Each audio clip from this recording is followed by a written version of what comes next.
pretty close to the halfway point during this. You answered more questions with an ABC reporter than you have with members of Congress. We have a lot more questions. The American people are demanding that we get answers to those questions, and that's what the purpose of this hearing is today. Ain't nothing changed, nothing new here to see. This ain't nothing but some political maneuvering. America! Welcome to the eulogy, eat it up. It's called political buffoonery. Hey there, everybody, and welcome to This Week in DUMBmocracy, where we showcase some of the dumbest newsmakers of the week. Have you ever heard the phrase, once in a blue moon? In doing some research into it, I come to find that it actually had several different meanings over the many centuries that phrase has been used. But most recently, a blue moon is a full moon happening more than once in a month. We just experienced one this past weekend. I think of the phrase because after watching today's House Oversight Committee meeting, I saw something that occurs once in a blue moon. Consensus in the House of Representatives. It seems like everyone on the committee, every man, every woman, regardless of party, all agreed that the Director of Secret Service, Kimberly Cheatle, she's got to go. We're going to go through some of the highlights of the hearing and also some other work that Congress is doing. They're actually doing their job on this, and it's great to see. But before we get to all of that, please subscribe to the channel, hit that notification bell so you don't miss any of the shows. And if you like what you see in here in this or any other video on the channel, you guys know what to do. You got to smash that thumbs up button, like, comment, share the show with your friends, all that really, really good stuff, because all that feeds the YouTube algorithm. Feed me Seymour. As always, thank you guys so much for all that you do to help grow the channel. I really appreciate it. And for all you newbies out there, I hope this video earns your subscription as we look at what Congress is investigating, whether it be on-site in Butler or in-house committee hearings concerning the aftermath and reverberations of the attempted assassination of former President Donald Trump, and how it appears that Kimberly Cheatle has three options at this point: resign, get fired, or get impeached.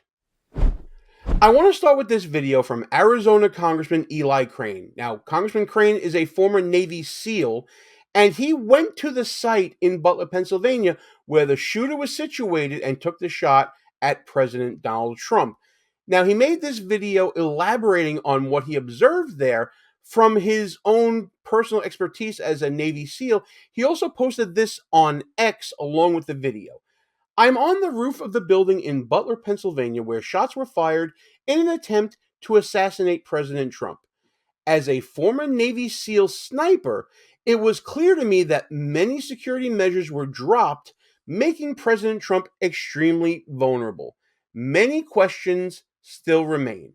Now, Congressman Crane further elaborates on those points specifically based on his observations. All right, guys, I'm up here on the building where the supposed sniper took a shot.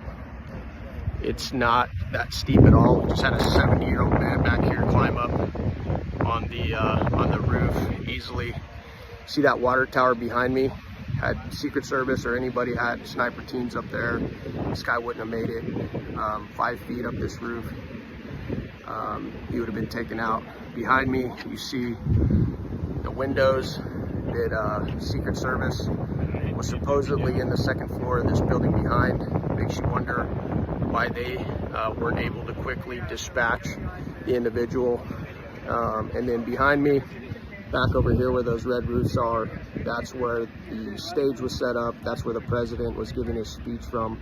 A lot of questions here in Butler, but we look forward to doing oversight and getting to the bottom of it and making sure it never happens again. So this is pretty good issue spotting by Congressman Crane. I'm not an expert in this sort of situational awareness or anything like that. I have no frame of reference whatsoever. So I'm going to take the congressman at his word based upon his own expertise as a former Navy SEAL sniper. Talking about the pitch of the roof, I remember that was brought up in interviews with Kimberly Cheatle, the director of the Secret Service, talking about that they didn't put anybody on this roof because it was too steep. It doesn't look that steep to me. I saw an old man in the background in the video. Congressman Crane said he was 70 years old, was able to climb up on that roof. That doesn't seem like such an issue. That certainly raises some questions for me. The positioning of the water tower he mentioned, I can certainly see putting a counter sniper there, having a good overwatch field of vision of pretty much everything in the area. And then the window on the second floor where Secret Service supposedly were, I think they would have seen someone up on that roof or maybe heard something. I don't know necessarily. Certainly adds to an issue to be addressed. And finally, the clear vision to the field. Why wasn't this building included in the perimeter for the Secret Service when it was established days and a week before the rally?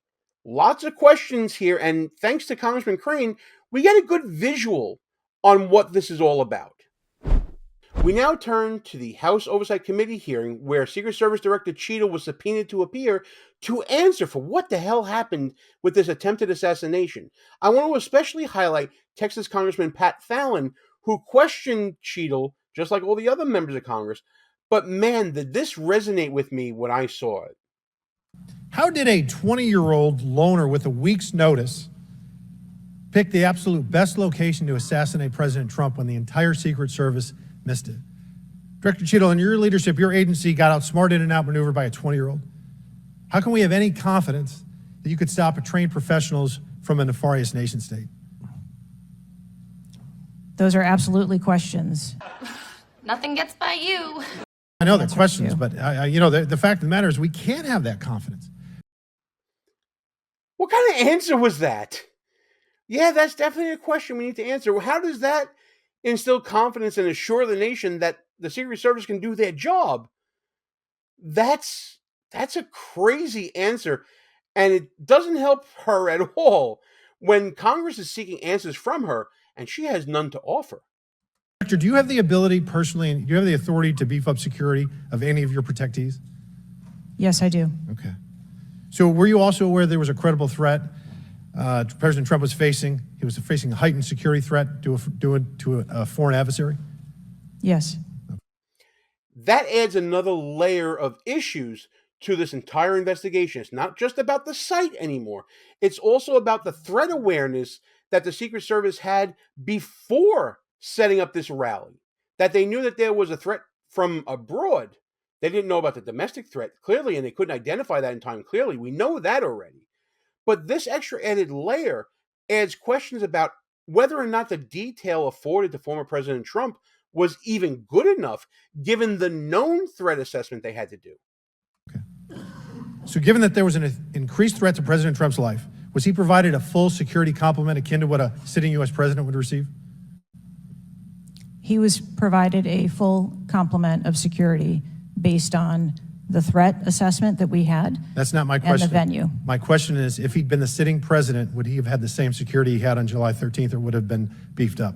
There is a difference between the sitting president. So your answer is he didn't. And continuity of government and the responsibility that we have. So he did not. Okay, there wasn't a CAT team, a full CAT team on site. There wasn't counter-surveillance teams on site.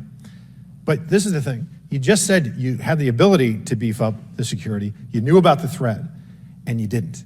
And that's as telling as it is chilling.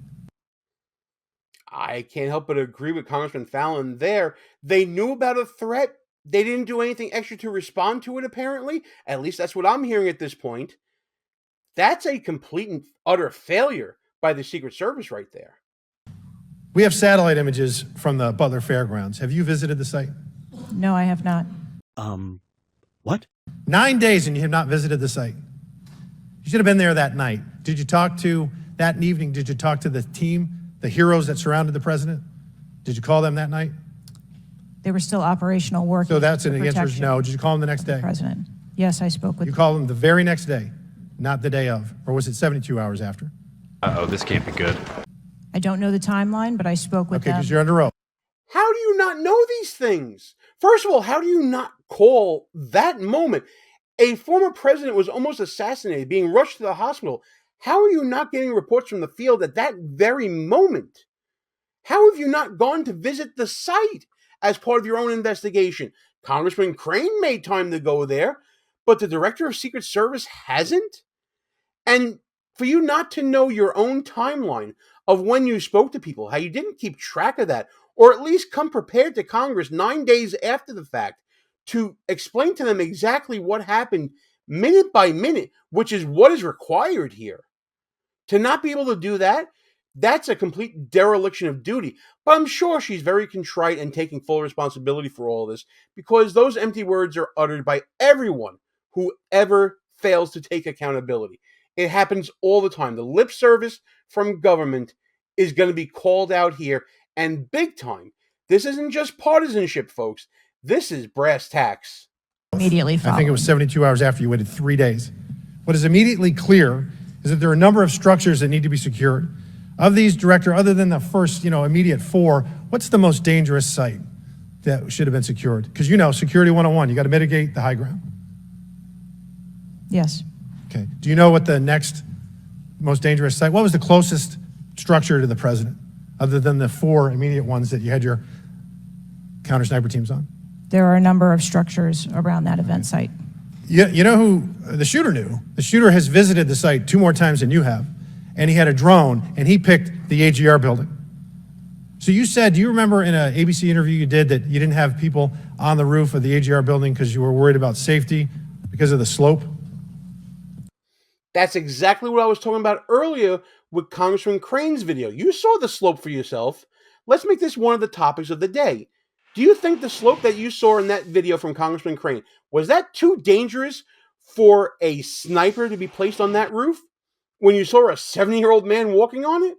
Let me know in the comments what you think about that excuse from Director Cheatle. I recall that statement. Okay.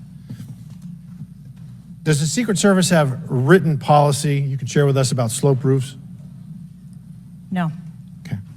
So why'd you act like there was one? Because is it your practice to comment on enormous events of enormous national implications when you're ignorant of the facts? Didn't you feel like a dumbass? That's rhetorical. So here's this thing with the slopes. You go all the way up to like 1812, you can go to a 112, which is about as flat as you can get without it being completely flat. And you're saying that there was a danger, safety concern there, but the problem is, Director, you put your counter snipers on a 312 roof, which is steeper than the 112. And by the way, the 112 is ADA compliant. You can build a ramp for a wheelchair on a 112 roof. That's crazy. I'm sure you guys remember the photos circulating showing the counter snipers near the stage on greater pitched roofs than that roof that you just saw. If a counter sniper can go on those roofs and deal with the slope there, how can a counter sniper team not handle a nearly flat roof?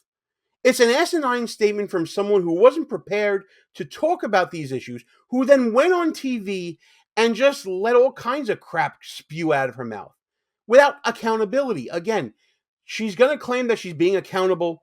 She's not, in my opinion. So these are nothing but pathetic excuses, and they make no sense, and they're a bunch of cow dung.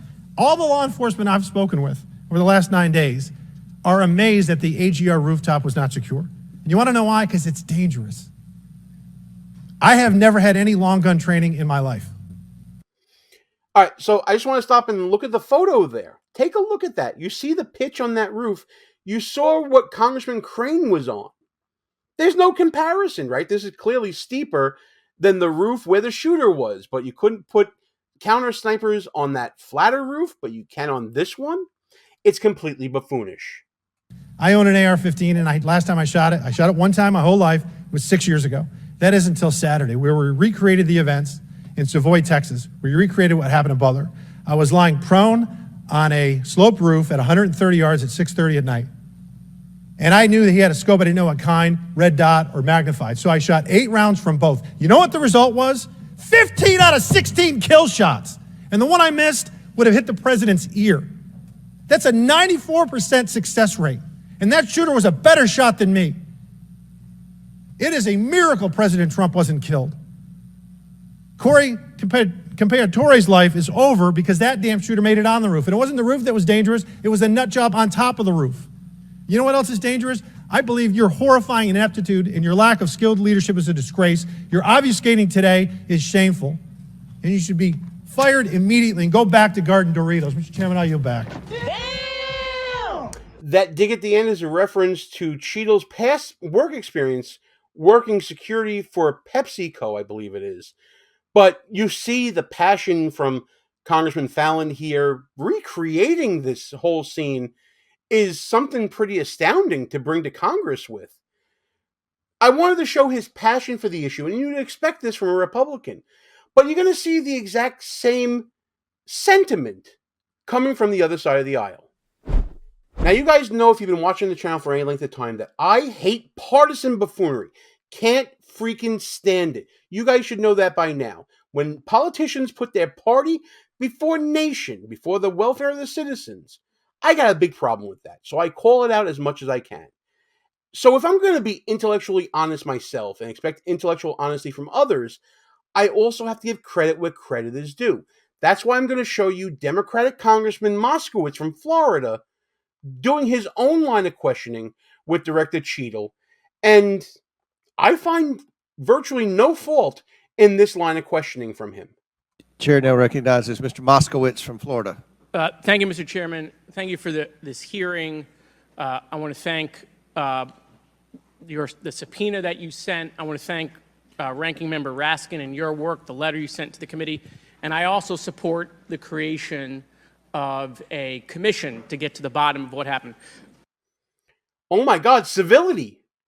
Guys, clip this video. You may not see it again from this Congress, but to see Moskowitz credit both the chair and the ranking member, both sides of the aisle, for their aggressiveness in putting together this hearing and for supporting a select committee to look into this whole affair, that's very heartening to me. I'm hopeful on at least this issue that we have consensus and not partisan bickering. Director, I just want to give you an honest assessment of how this is going for you today. Did you happen to catch the hearing many months ago in education where there were a bunch of university presidents and Elise Stefanik asked a very easy question and couldn't get an answer? Did you see that hearing? No, I don't think I did. Okay, well, let me tell you, it didn't go well, and the short end of that story was those university professors all resigned. And by the way, if you want to see how that went, click the link in the upper right-hand corner of the screen because we covered that on this channel. You can check out our video on it. They're gone. That's how this is going for you. In other words, I'm fucked. In so many words, yes. This is where this is headed, okay?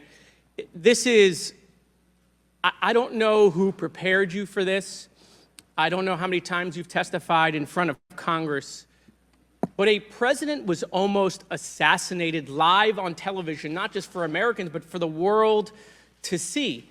And this being your first opportunity, I understand there's an ongoing investigation. I understand there's things that you can not talk about. But the idea that we're getting less than you did on television is something that Democrats, Independents, or Republicans are going to find unacceptable.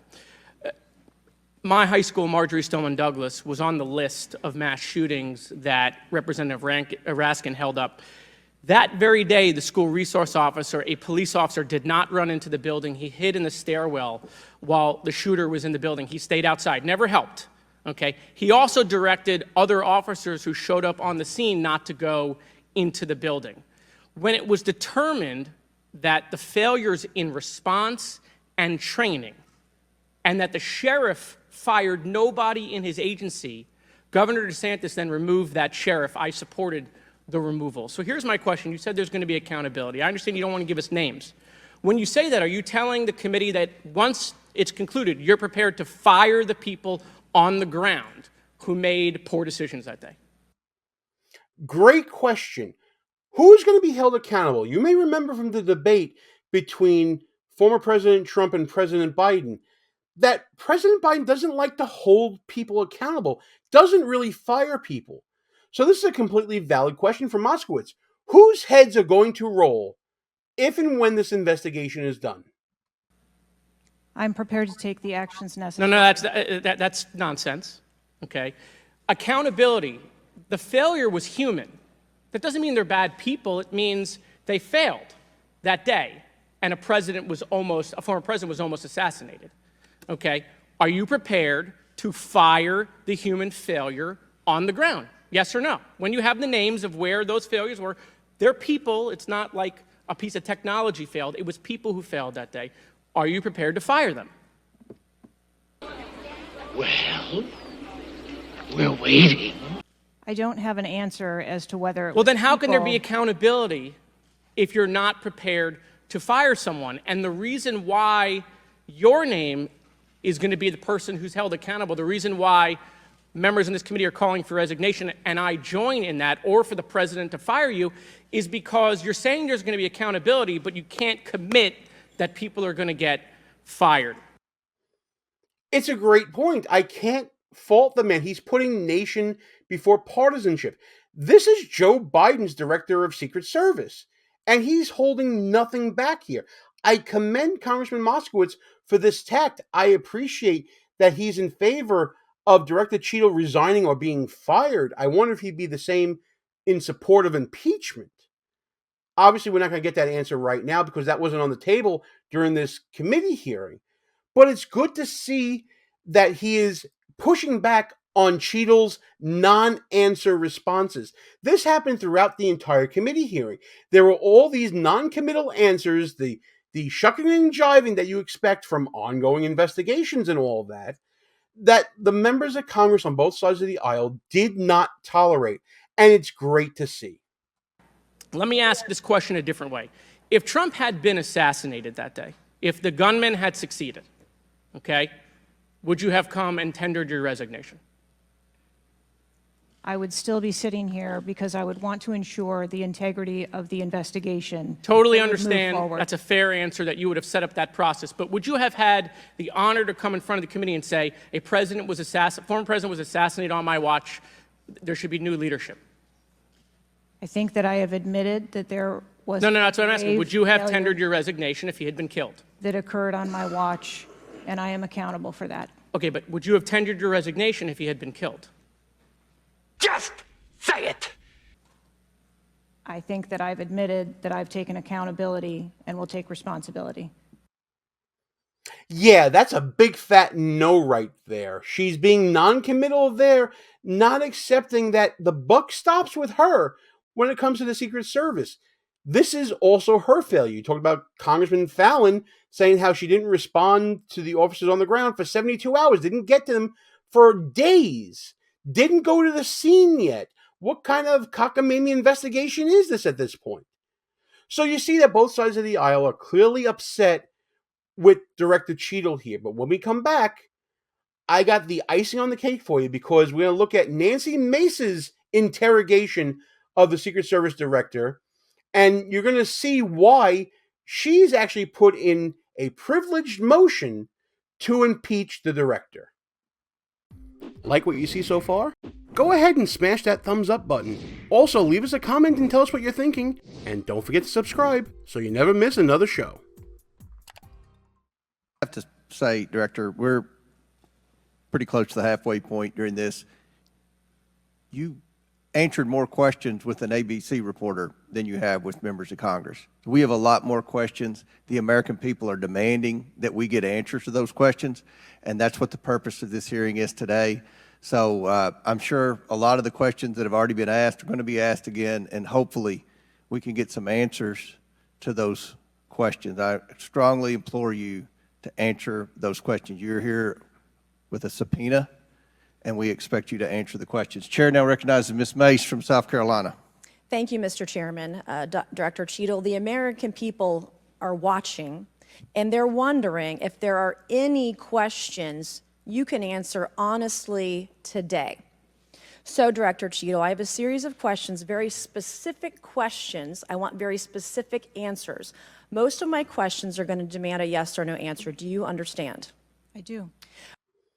This is a tactic that is used by many lawyers in trials on cross-examination, asking specifically for yes or no answers because they don't want to have soliloquies from people on the stand under oath and just avoiding answering a direct question. Nancy Mace wants answers because Director Cheatle has been avoiding giving any answers. Let's see if she's able to get any. Okay, my first question.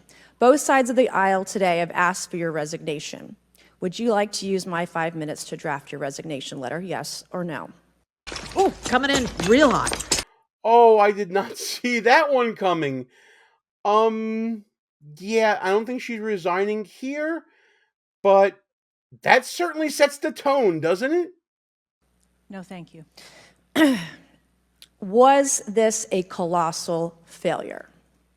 It was a failure. Yes or no? Was it a colossal failure is the question. Yes or no? I have admitted this is a terrible. This is a yes or no series of questions. Was this a colossal failure? Yes or no? Yes. Was this tragedy preventable? Yes or no? Yes. Has the Secret Service been transparent with this committee? Yes. Are you sure? Would you say the fact that we had to issue a subpoena to get you to show up today as being transparent? Yes or no? I have always been Yes eager to or no? come You didn't and want to talk answer to the question. committee. We had to issue a subpoena to get you to show up today.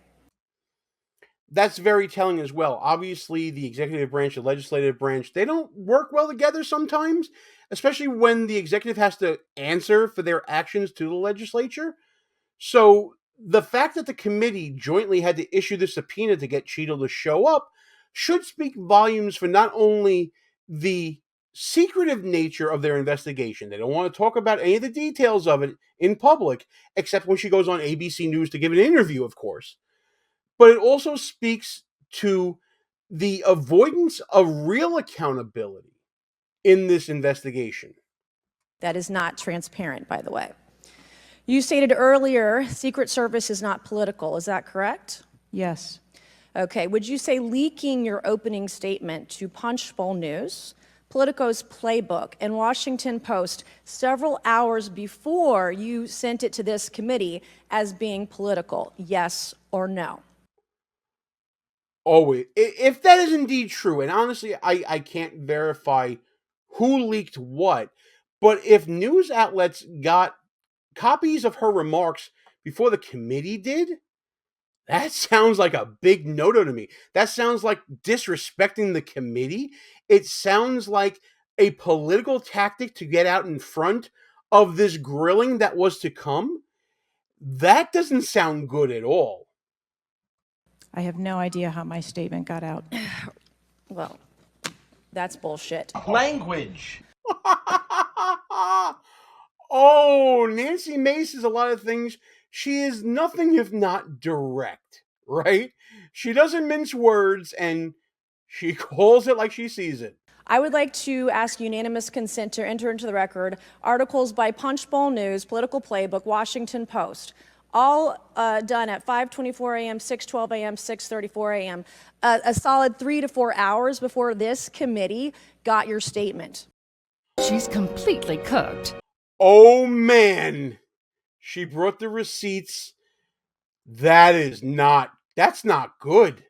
That's contemptible almost by Director Cheatle to have these statements get out there. Whether she did it or not, she probably has plausible deniability about how it got out there. But someone put that out there. Most likely someone associated with her at Secret Service, most likely someone close to her at Secret Service. Just my wild suppositions at this point, but I think they're valid. The fact that this thing sort of speaks for itself, right? The fact that it got out there, that's real bad. That doesn't look good. That's not a great look for Director Cheatle. Before a committee that already thinks she's not giving them the respect they deserve. Objections ordered. Okay. Is the Secret Service fully cooperating with our committee? Yes. Okay, you say you're fully cooperating with this committee. On July 15th, this committee sent you a list of demands of information that we wanted. Has the Secret Service provided this committee a complete list of all law enforcement personnel that were there that day? Have you done that? Have you provided a list to the Oversight Committee?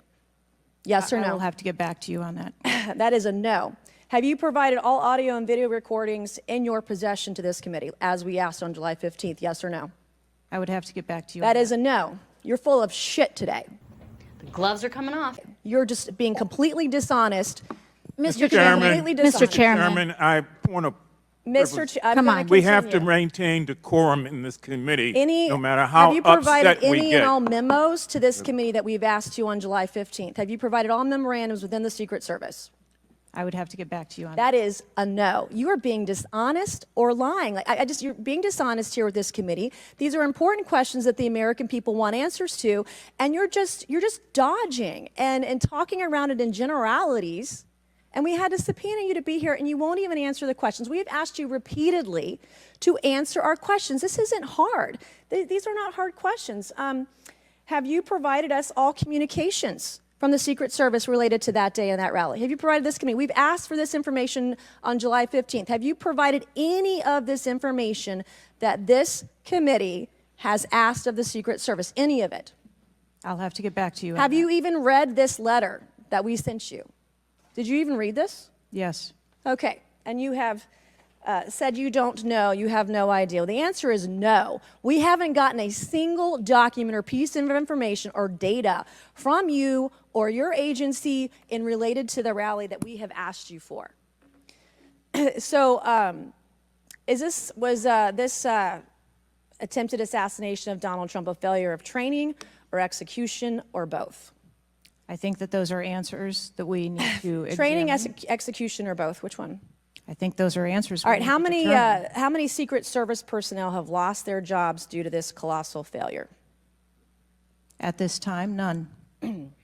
How many Secret Service personnel have been required to take a refresher course on how not to let people shoot Donald Trump? Our personnel are currently operational. We are examining the facts of this investigation, and we will make the changes necessary. What time did law enforcement become aware that there was an individual on the roof with a clear line of sight to President Trump?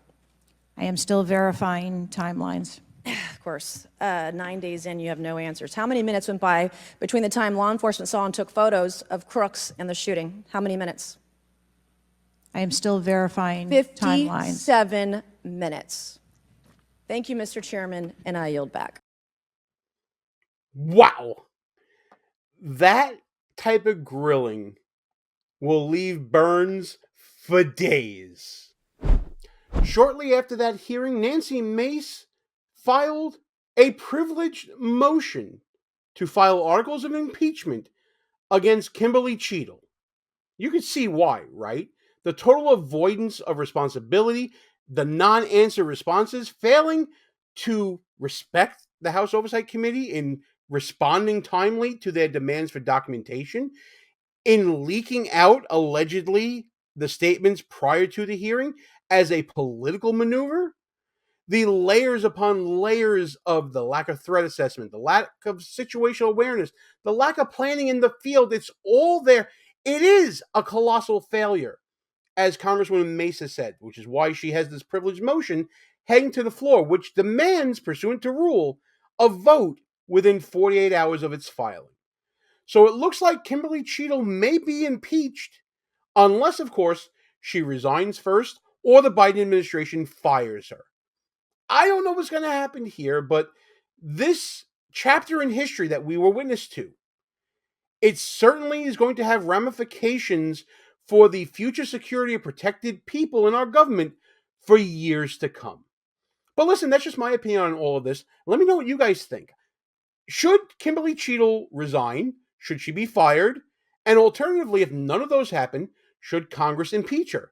And then should the Senate, if impeachment happens, convict and remove her from her position? Let me know what you guys think in the comments. And as always, like and share the video with your friends, subscribe to the channel, hit that notification bell so you don't miss any other shows. I look forward to your responses to this video and all the other shenanigans and buffoonery happening every day this week in DUMBmocracy.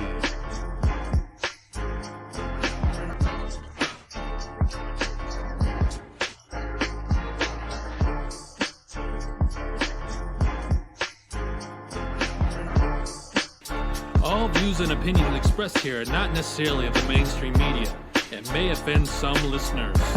It's called political buffoonery.